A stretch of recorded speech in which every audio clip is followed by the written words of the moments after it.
¿Hablas español? Sprichst du Deutsch? Kan du norsk? If you've heard that sound from Babbel before, I bet you do. Babbel is the science-backed language learning app that actually works. With quick 10-minute lessons handcrafted by over 200 language experts, Babbel gets you on your way to speaking a new language in just a few weeks. With over 16 million subscriptions sold and a 20-day money-back guarantee, just start speaking another language with Babbel. Right now, up to 55% off your Babbel subscription at babbel.com/Spotify podcast. Spelled BABBEL.com/Spotify podcast. Rules and restrictions may apply. This episode is brought to you by LifeLock. So much of your personal info is out of your control, like your insurance provider that has your social security number and your favorite retailer that has your payment details. If they get breached, your information, your identity, is vulnerable. That's why LifeLock monitors millions of data points a second for threats. If your identity is stolen, they'll fix it, guaranteed or your money back. Save up to 40% your first year at LifeLock.com/podcast. Terms apply. October is here, and that means it's time for pumpkin patches, apple cider, chilly weather, and staying informed ahead of the election right around the corner. There's no better place to stay up to date on the latest headlines than the DSR Network, and there's no better way to enjoy our podcast than by becoming a member. DSR members get access to exclusive content, our Discord and Slack communities, an ad-free listening experience, and more. Right now, you can get 30% off your membership by going to thedsrnetwork.com/buy and using code BOO. That's thedsrnetwork.com/buy and use code BOO. We hope you enjoy the show.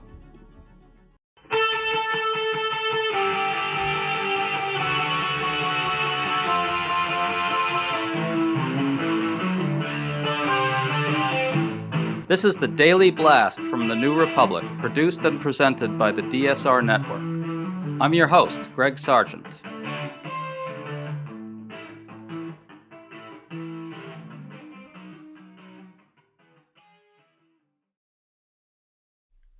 Over the weekend, Michelle Obama delivered an extraordinary speech in Michigan that comprehensively indicted Trump from every angle.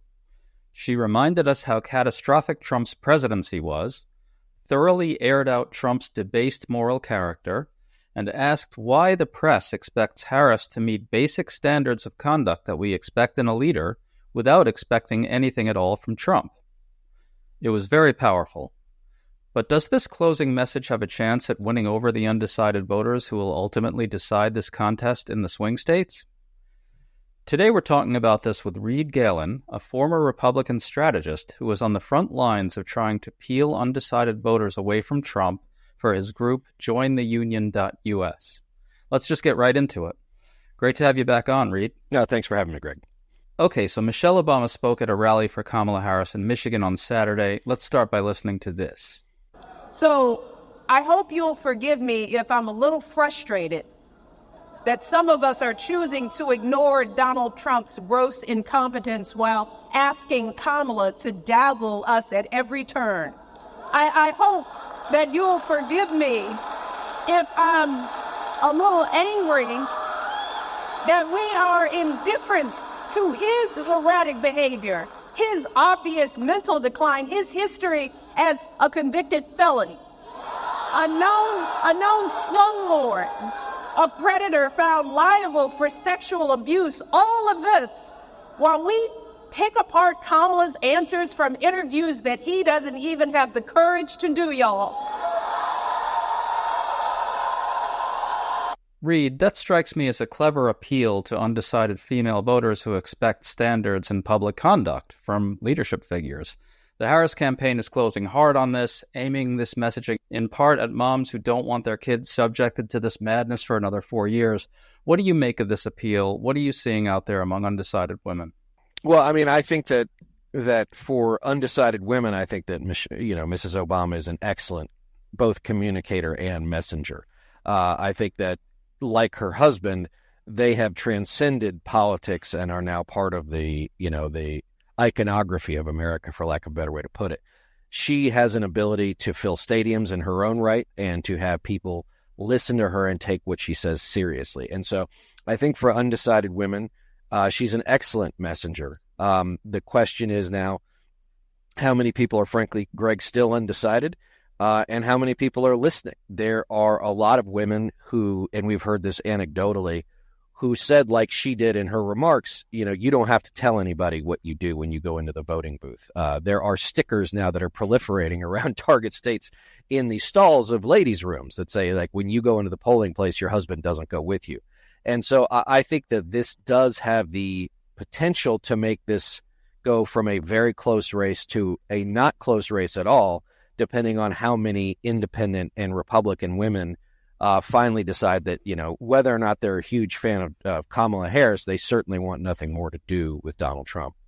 Can you tell us more about that demographic, independent, undecided women? Some of them are right-leaning, but not all. Who are these people exactly, in particular in the swing states? Yeah, look, I'd say they tend to be white, educated, suburban, right? They're the 35 to 55 demo that, like me, maybe like you, Greg, Gen X, maybe early millennials, who are otherwise not necessarily conservative, but considered themselves Republicans back when that was a different thing, right? I mean, I worked for George W. Bush. I worked for John McCain. It was a different time. And I think maybe there's some crossover with, say, like a Nikki Haley.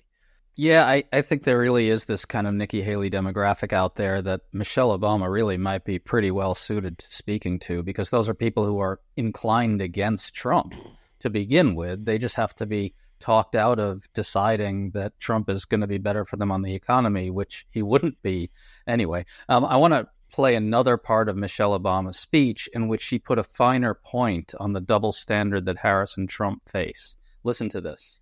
Can someone tell me why we are once again holding Kamala to a higher standard than her opponent?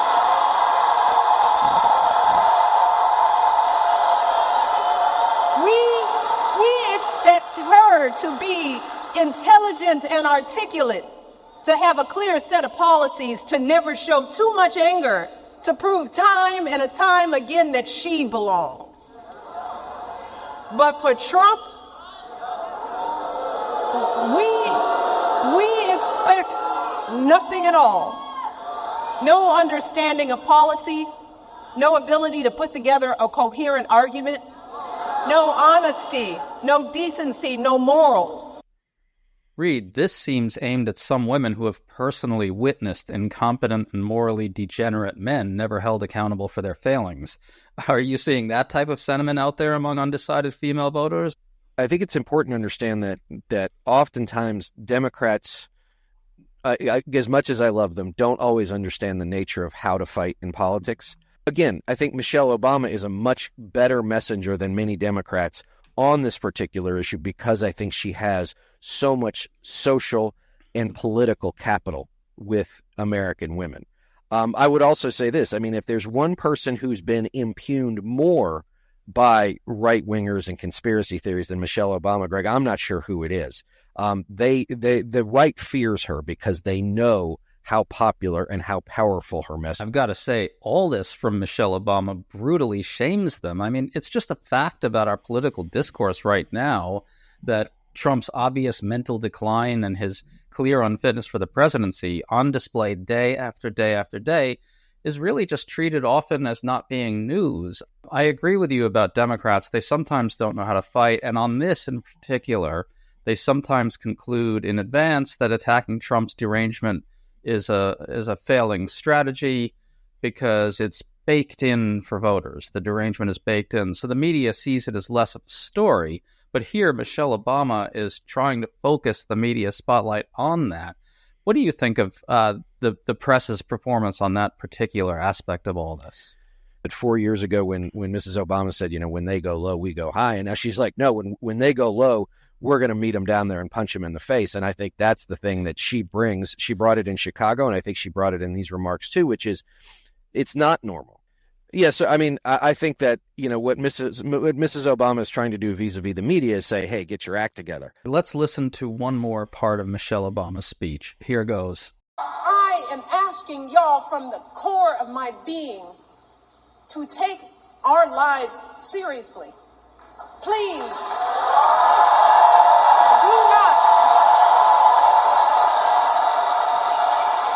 not put our lives in the hands politicians. We are the ones with the knowledge and experience to know what we need. So please, do not hand our fates over to the likes of Trump, who knows nothing about us, who has shown deep contempt for us. Because a vote for him is a vote against us. It's clear that the Harris campaign thinks that there's this gettable demographic out there, maybe college-educated suburban men who have been awakened in some sense to the dangers that Dobbs poses to their own daughters and other female loved ones. Michelle Obama is aiming this right at them and also at the sort of low-propensity male voter who might be tempted by Trump's celebrity and wealth and maybe even his notoriety and brushes with the law into thinking he'd be good with them somehow. What are you seeing out there on all that? Those two male demographics, what's driving them, whether they can be peeled back by these types of appeals? Sure. I mean, that first group we actually call Dobbs dads. We've done a ton of research on them. And again, yeah, they are suburban, educated, upper income. You know, their kids go to good schools. Their kids, or they're in college. You know, if their wife works, it's because she wants to, not because she has to. And so I think that they are potentially gettable. But I would also say that we have to understand what the terms of victory are here, which is if we can get 10,000 of those guys, of those Dobbs dad, Greg, to just skip Trump, that's a win. They're Republican leaning, but again, they're probably not comfortable with the topic of abortion. And that's the one thing, again, I was noting in her remarks as I was watching them is, you know, Republicans fight campaigns in terms of values and stories and narratives. Going through the litany of, you know, reproductive rights, I think is important for some voters. But I think for Dobbs dads, the value proposition, like it has been for Republicans for many years, is do you want someone, an unelected judge, making a decision for your family? Do you want some politician in Washington, D.C. or in the state capitol making a decision? Do you want somebody else, Greg, coming into your home and telling you how you have to live your life? That's the value proposition, individual liberty. The issue is Dobbs or abortion. The value is individual liberty. And I think that's sometimes where, again, I wish our Democratic friends would listen to us a little bit more. We know how to talk to these people. And just saying you have to support your wife because A through F on the issue scale is important, but it strikes at the wrong chord. It strikes intellectually rather than emotionally. Right. And I think Michelle Obama did have some stuff in there in her speech about what you're talking about here, which is aimed directly at men, saying you don't want Republican politicians making decisions about your female loved ones' lives. But remember, too, Greg, they don't want any politicians making decisions about their lives. That's the difference. That's the distinction right there. Yeah, and so it seems to me that there's an appeal to a bunch of different male demographics there. As I brought up earlier, there's this low propensity male voter who might be tempted by Trump's celebrity and notoriety into voting for him. What are you seeing out there on that? So I'm on my way to Wisconsin as we're recording this, and back in July, we did focus groups up in northwestern Wisconsin with these exact types of men discussing these issues. And the one thing that we found was that it wasn't really the idea of abortion or even Dobbs as an issue. It was more along the lines of Donald Trump's not the kind of guy you want your wife or daughter hanging around with, or your sister hanging around with, right? Like, and it was interesting. One guy we were talking to was very Trump. He said, "Oh yeah, no, for sure, I'm going to vote for Donald Trump." But then when we started talking about the idea of honor and dignity, he almost talked himself out of it, Greg. He's like, "So what am I going to tell my daughter about this guy?" Right? And he even sort of surprised himself, which was, wait a second, like if I had to explain, if my daughter brought home a younger version of Donald Trump, is this the guy I'd want if I knew everything about him? And the answer is no.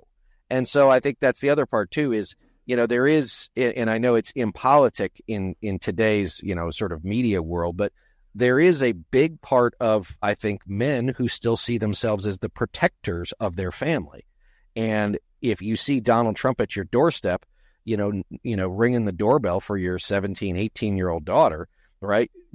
is your instinct, oh yeah, he seems like a great guy, or does your protective instinct kick in, which is like, this guy's never going anywhere near my daughter? Yeah, in fact, I think Michelle Obama did describe Trump at one point as a sexual predator, and I think that plus adjudicated as such as well, right? And I think that plus the sharp indictment of his character on so many levels by Michelle Obama is also aimed at that type of male voter who's maybe not paying the closest of attention, sees Trump in a vaguely positive light at times because of his celebrity, or at least has in the past seen him that way.